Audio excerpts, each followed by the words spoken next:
So 2 Samuel chapter 16, we've got all kinds of problems going on in the kingdom of Israel and even David's own household. There's a revolt against him. He's got a spy in the new kingdom to deal with the situation. All kinds of challenges that are going on in here. Definitely the result of David's bad choices earlier on. So Mephibosheth is alleged to be seeking to be king. Shimei of the house of Saul curses David. Ahithophel counsels Absalom. Absalom takes his father's concubines. All kinds of problems that are going to happen. All right, verse 1. When David was a little past the top of the hill, remember he's on the Mount Olivet, behold, Ziba, the servant of Mephibosheth, met him with a couple of asses saddled, and upon them 200 loaves of bread, and 100 bunches of raisins, and 100 of summer fruits, and a bottle of wine. And the king said unto Ziba, What meanest thou by these? And Ziba said, The asses be for the king's household to ride on, and the bread and summer fruit for the young men to eat, and the wine, that such as be faint in the wilderness may drink. And the king said, And where is thy master's son? And Ziba said unto the king, Behold, he abideth at Jerusalem. For he said, Today shall the house of Israel restore me the kingdom of my father.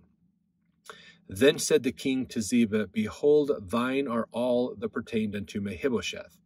And Ziba said, I humbly beseech thee that I may find grace in thy sight, my lord, O king. So Ziba is come to say, hey, I want my master has sent me to say I should be the king, rightful king, who's Mephibosheth, and we're going to have some problems here. So David was king. David's son has now made himself king, and now Saul's descendant has said, no, I actually should be king. So we've got some conflicts coming in here. There's definitely a power vacuum in Israel. Verse 5, when King David came to Harem, behold, thence came out a man of the family of the house of Saul, whose name was Shimei, the son of Gera. He came forth and cursed still as he came. This guy isn't very happy with David. He's of the house of Saul, and he is pissed at David because David took the household, basically. And Saul fell, basically. So this guy is cursing David. And verse 6, and he cast stones at David and all the servants of King David, and all the people and all the mighty men were on his right hand and on his left. And thus said Shimei when he cursed, Come out, thou bloody man, and thou man of Belial. Belial, of course, meaning it's idiom of terrible insult, man of worthlessness, basically.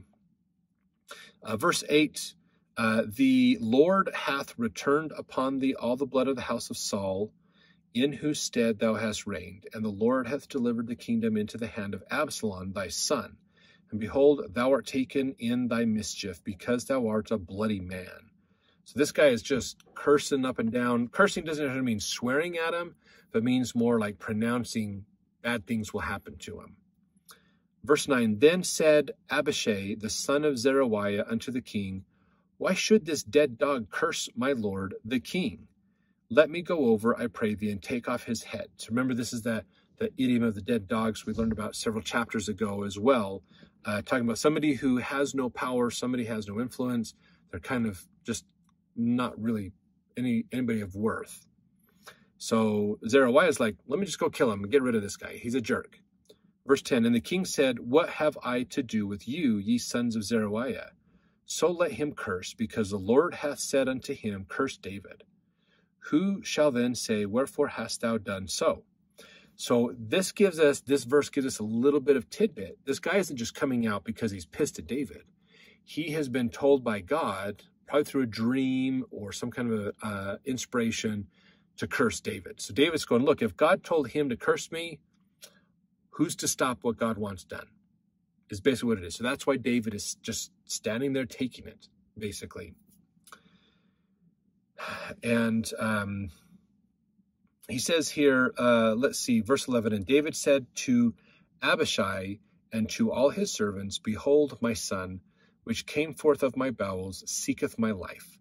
How much more now may this Benjamite do to it?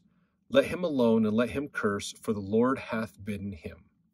It may be that the Lord will look on mine affliction, and that the Lord will requite me for his cursing this day. So David's going, look, I deserve it. if it's coming from God, I probably deserve all of this. You know, my son's taken my kingdom and probably wants to kill me. So what can this Benjamite do that's even worse? Not much, basically. So when he says, hopefully taking this punishment will actually give me some favor in God. So he's not going to punish me as much in the next life.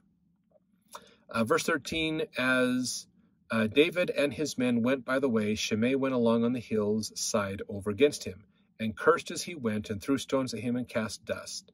And the king and all the people that were with him came weary and refreshed themselves there. So something that's interesting here in Rasmussen in his introduction to the Old Testament says, note the rationale behind David's humbly choosing to endure the curses of Shimei, the house of Saul. 1, any dishonor was considered negligible compared to the dishonor of his own son taking his kingship and seeking his life. 2, if he suffered his afflictions patiently, perhaps the Lord would have mercy upon him and requite him later. 3, perhaps the Lord himself had commanded Shimei to curse him.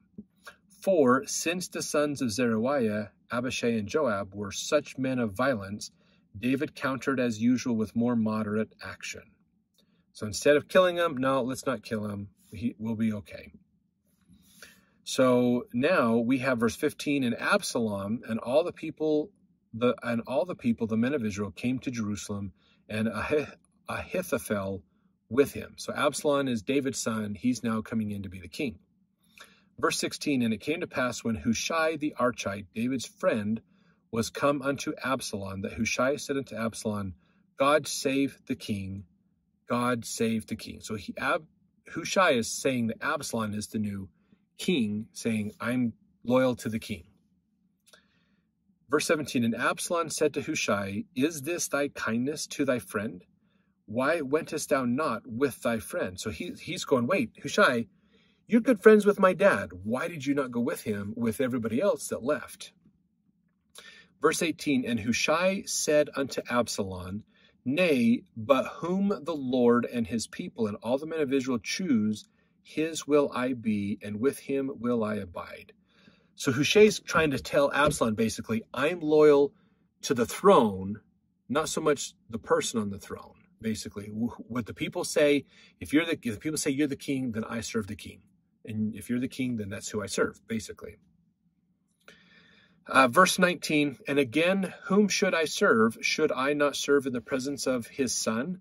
As I have served in thy father's presence, so will I be in thy presence. Then said Absalom to Ahithophel, give counsel among you, what shall we do? So now they're going, well, my dad's gone, I'm the king, now what do we do? So verse 21, and Ahithophel said unto Absalom, go in unto thy father's concubines, which he had left to keep the house. And all Israel shall hear that thou art abhorred of thy father, then shall the hands of all that are with thee be strong. So they spread Absalom a tent upon the top of the house, and Absalom went in unto his father's concubines in the sight of all Israel. Verse 23, and the counsel of Ahithophel, which he counseled in those days, was as if a man had inquired at the oracle of God. So was all the counsel of Ahithophel, both with David and with Absalom. So this Ahithophel guy was a pretty smart dude. He understood what was really going on in situations and how to understand things. But what they did is they basically put a big tent up, and they had Absalom basically spend time with the concubines. So now they're his concubines, kind of a sign of him taking over, basically.